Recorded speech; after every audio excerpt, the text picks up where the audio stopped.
penelitian, manfaat penelitian, dan ruang lingkup batasan penelitian. Latar belakang yang saya ambil yaitu 15% limbah medis itu dikategorikan berbahaya dan dapat menimbulkan risiko kesehatan dan lingkungan WHO 2017. Kemudian dampak negatif yang ditimbulkan bisa menjadi media penularan penyakit seperti HIV, AIDS, hepatitis, dan lain-lain melalui darah atau cairan tubuh terhadap petugas kesehatan maupun masyarakat sekitar. Depkes RI 2004. Kemudian data di lapangan yang saya dapatkan, dari 10 puskesmas di Kota Banjar, saya meneliti satu puskesmas yang khusus memiliki fasilitas rawat inap. Dengan anggapan bahwa jumlah limbah medis pada rawat inap ini lebih besar daripada jumlah limbah di puskesmas biasa.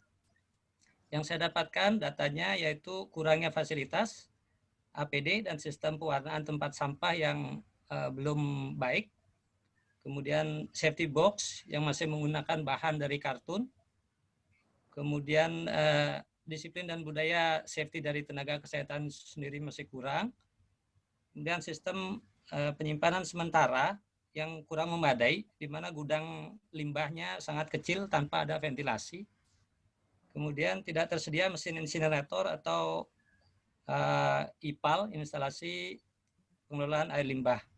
Limbah cair ini ditampung sementara di dalam jerigen tanpa label biohazard. Untuk perumusan masalahnya, yang pertama, risiko pengelolaan limbah medis B3 terhadap petugas kesehatan di Puskesmas Pataruman 2. Kemudian yang kedua adalah dampak pengelolaan limbah medis B3 terhadap petugas kesehatan di Puskesmas Pataruman 2. Tujuan penelitiannya untuk menjawab perumusan masalah tadi, yang pertama adalah menganalisis tingkat risiko pengelolaan limbah medis, kemudian yang kedua adalah menganalisis dampak pengelolaan limbah medis.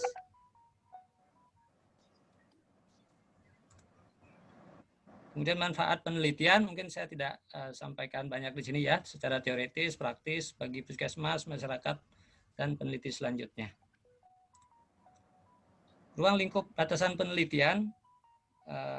Yang pertama, penelitian ini difokuskan dan dibatasi pada analisis risiko dan dampak pengelolaan limbah medis di Puskesmas Pataruman 2 Kota Banjar.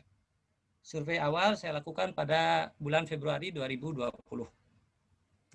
Kemudian bab 2, tinjauan pustaka, yang terdiri dari tinjauan teoritis, hasil penelitian terdahulu, kerangka pemikiran, dan kebaruan penelitian. Tinjauan teoritis yang saya cantumkan dalam proposal saya terdiri dari teori limbah medis, definisi jenis-jenis limbah, teknologi dan pengelolaan limbah medis, kemudian teori manajemen risiko, saya isikan sedikit tentang HIRADISI, Hazard Identification, Risk Assessment and Determining Control. Kemudian banyak juga terdapat undang-undang dan peraturan pemerintah RI terkait pengelolaan limbah medis. Seperti misalnya Peraturan Pemerintah RI nomor 101 tahun 2014 tentang pengelolaan limbah B3 dan masih banyak lagi. Kemudian ini ada beberapa hasil penelitian terdahulu. Yang pertama saya cantumkan 3 di sini, sebenarnya ada banyak ya. Cuman untuk mempersingkat waktu saya cantumkan 3 saja. Yang pertama penelitian dilakukan oleh Aung tahun 2019. Di 8 rumah sakit di Myanmar ditemukan bahwa tidak ada regulasi atau kebijakan khusus tentang manajemen penanganan dan pengelolaan limbah medis yang baik. Metode penanganan dan pembuangannya hanya mengandalkan pembakaran terbuka, insinerasi, dan penimbunan yang tidak terkontrol. Kurangnya sistem pengelompokan, penyimpanan dan transportasi, serta kurangnya pelatihan terhadap petugas kesehatan. Kemudian penelitian yang kedua dilakukan oleh Winfield dan Brooks 2015. Cara terbaik untuk mengontrol dampak limbah adalah dengan mengurangi produksinya dan memastikan limbah medis infeksius dikirim dan dimusnahkan. Diperlukan pelatihan yang baik dari petugas kesehatan, penyediaan fasilitas kesehatan. Melalui regulasi pemerintah dan memperbaiki manajemen pengelolaan limbah akan dapat mengurangi berlebihnya limbah medis infeksius. Ini hampir sinergi dengan penelitian yang pertama. Kemudian yang ketiga dari Alaga tahun 2018 di Eastern Province of Saudi Arabia. Ini tidak diizinkan untuk melakukan proses insinerasi atau pembakaran di tempat karena alasan polusi udara. Teknologi yang digunakan adalah microwave, autoclave, dan insinerasi thermal. Rekomendasinya adalah menekankan segregasi atau pemisahan menggunakan teknologi untuk mengubah limbah medis menjadi material yang bisa didaur ulang dan tidak berbahaya serta dapat digunakan menjadi sumber energi. Adapun kerangka pemikiran teoritis dari limbah medis ini dihasilkan oleh puskesmas dan pasien itu sendiri. Dari aktivitas puskesmas dan pasien dia menghasilkan limbah, kemudian ada non medis dan limbah medis. Untuk limbah non medis saya tidak bahas di sini. Saya membahas limbah medis infeksius yang dikategorikan sebagai bahan berbahaya beracun yang digolongkan menjadi 3. Yang pertama adalah limbah medis padat, kemudian limbah medis tajam, dan limbah medis cair. Untuk limbah medis padat dan limbah medis benda tajam, itu pengelolaannya manajemen perencanaan, kemudian meminimalkan limbah, kemudian penggunaan ulang atau daur ulang, pemisahan, penyimpanan dan transportasi internal, dan terakhir ada dan disposal. Untuk limbah medis cair, sebenarnya hampir sama, tapi ada sedikit perbedaan di pada limbah medis cair penggunaan instalasi pengelolaan air limbah. Ini didapatkan dari gambaran September 2019 dan Permen 2015. Kemudian kerangka pemikiran operasional ada 2 variabel, independence dan variabel dependence. Variabel independence ini terdiri dari yang pertama adalah risiko pengelolaan limbah medis. Risiko itu bisa berupa tusuk jarum, tersayat pisau bekas, terpapar disinfektan, grup bahan infeksius, terpapar bahan kimia. Dan variabel independen yang kedua adalah pengelolaan medis bisa tertular, terinfeksi penyakit menular atau infeksi, kemudian luka bakar atau mungkin alergi. Nah, variabel dependensinya adalah petugas kesehatan itu sendiri. Kemudian untuk kebaruan penelitian, dari beberapa jurnal penelitian yang saya jadikan referensi dan perbandingan, saya menyimpulkan kebaruan pada penelitian ini bahwa disiplin, budaya, dan perilaku safety petugas kesehatan untuk mencegah risiko terjadinya paparan atau kecelakaan kerja dan pencemaran sangat diperlukan dalam melakukan pengelolaan limbah medis, baik dimulai dari penanganan awal sampai pembuangan atau treatment akhir. Kemudian bab 3, saya rasa ini paling penting tentang metodologi dan metodologi penelitian.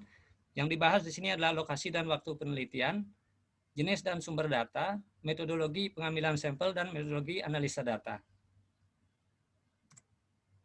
Lokasi dan waktu penelitian, seperti yang saya sampaikan tadi, saya melakukan penelitian di Puskesmas Pataruman 2. Survei awal saya lakukan pada Februari 2020. Jenis data, ada 2 jenis data. Yang pertama adalah data primer. Data primer ini saya dapatkan langsung melalui survei, kemudian observasi lapangan, dan data melalui kuesioner yang saya sebar secara online. Mungkin sedikit saya sampaikan tentang bagaimana kuesioner ini saya buat. Jadi kuesioner ini dibuat dengan menggunakan skala Likert, kemudian dilakukan uji validasi dan uji korelasi bivariat dengan menggunakan aplikasi SPSS. Validasi ini dilakukan di puskesmas lain ya, yaitu Puskesmas Langansari 2, Kota Banjar, yang memiliki karakteristik yang sama dengan puskesmas yang tempat saya meneliti, namun memiliki grade lebih tinggi atau akreditasi paripurna.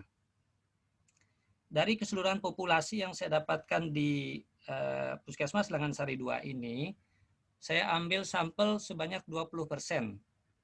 Dihasilkan responden sebanyak 14 orang. Sehingga dari 14 orang ini didapatkan degree of freedom-nya adalah 12, dengan uji dua arah nilai alfa 0,05, confidence level atau tingkat signifikan 95%, maka didapatkan nilai R pada tabel adalah atau tabel Pearson sebanyak 0,53. Kemudian data sekunder saya dapatkan dari dokumen SOP Puskesmas, kemudian literatur dari jurnal dan buku. Kemudian metodologi pengambilan sampel, saya menggunakan probability sampling dengan simple random sampling.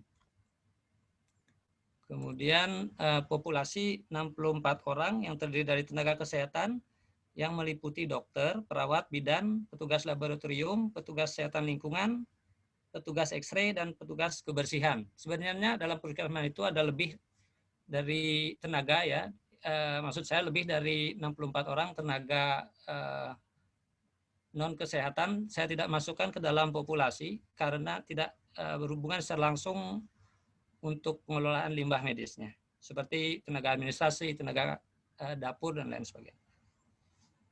Kemudian dengan menggunakan rumus Slovin dengan taraf signifikansi 0,05, maka didapat ukuran minimal sampel sebanyak 55 orang. Metodologi analisa data yang terakhir, penelitian ini bersifat deskriptif analitik, menggunakan pendekatan yang bersifat kuantitatif dengan melihat tingkat severity atau consequences dan likelihood atau probability terhadap manajemen pengelolaan limbah B3 di Puskesmas Pataruman 2. Kemudian identifikasi dan analisa data dilakukan dengan menggunakan preliminary hazard analysis terhadap ketiga kategori limbah, yaitu limbah medis padat, cair, dan benda tajam. Ini adalah risk assessment matrix yang saya gunakan sebagai acuan penentuan tingkat risiko PHA tadi. Nah, ini adalah PHA yang di mana data saya analisa dengan menggunakan PHA ini, yaitu dapat disimpulkan bahwa limbah medis benda tajam, ini yang terakhir, memiliki tingkat risiko yang paling tinggi dengan nilai likelihood 3 dan severity 4. Meskipun limbah benda tajam ini ditampung dalam tempat khusus sebenarnya, dalam box, namun kotak tempat penampungannya terbuat dari kartun yang mudah tembus dan belum memenuhi standar yang seharusnya terbuat dari kontainer plastik anti tembus. Nah, ini daftar pustaka, beberapa daftar pustaka yang saya tampilkan sebenarnya masih ada lagi. Kemudian, ya, saya rasa mungkin hanya itu yang bisa saya sampaikan. Mohon maaf terlalu berburu-buru karena mungkin waktu ya. Barangkali hanya itu yang bisa saya sampaikan. Mohon masukannya dari Bapak Tatan, mohon kritik dari teman-teman semua. Waktu saya persilakan kepada moderator. Terima kasih. Dilanjut, silakan dilanjut aja. Serial. Setelah Pak Gede siapa?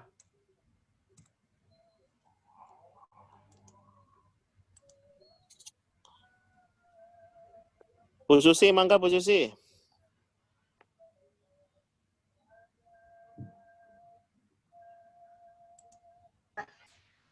Iya nih, hadir nih di sini. Ini PowerPoint-nya di mana nih, Pak?